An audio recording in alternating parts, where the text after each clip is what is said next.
Iyon, si Boy luto na naman tayo. Di kayo tapos na ang Pasko. Kalamig pa eh. Pambihira. Sa hirap manligo. Kaya aray ang aking niluto. Tingnan ninyo. Yan, paspasan natin. Tayo magsala ng kaserula. Sabay lagay ng mantika. Unahin natin ang luya. Tapos, isusunod natin ang bawang at sibuyas. Hahaluin nyo lang yan ng kaunti at isasangkot siya. Pag naisangkot siya natin yan, sunod na rin kamatis. Siya, isangkot siya uli natin.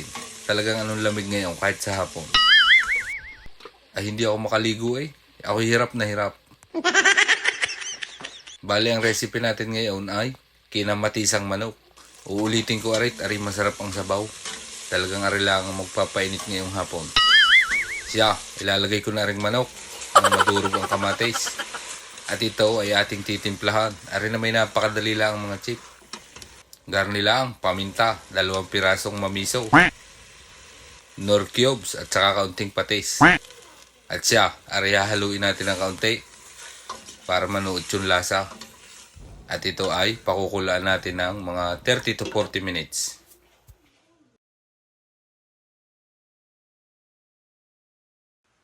Yun, at nakulo na nga. Bega nakalimutan ko ang tubig. Siya, ari lalagyan natin ng kaunti. Tapos tatakloban na uli natin. At ito na nga, after 40 minutes, tingnan natin kung malambot na.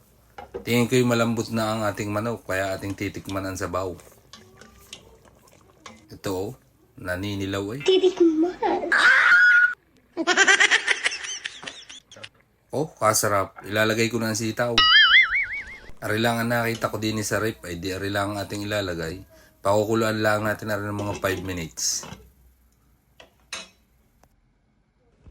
At ito, after 5 minutes nga ay ating titingnan.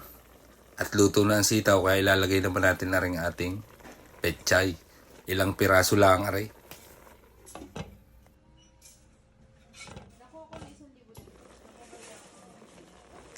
Yan, luto na ang ating kinamatisang manok. Tayo makakahigop na ng sabaw at talagang ari pagkakasarap ngayong hapon. Malamig ang simoy eh. Siya, tayo magliliwat din eh sa isang malukong. Ipi-plating natin ang kaunti ng maganda-gandang hitsura. Ayan o, kita nyo gaya.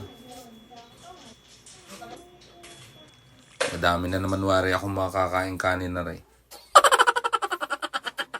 Siya, dating gaway. Ari na ang aking kabahagay. Ay siya, kain tayo mga chip. Ay ako yung una na uli at talaga naman. Ako'y lamig na lamig eh, kaya binakbakan ko na agad na rin sabaw.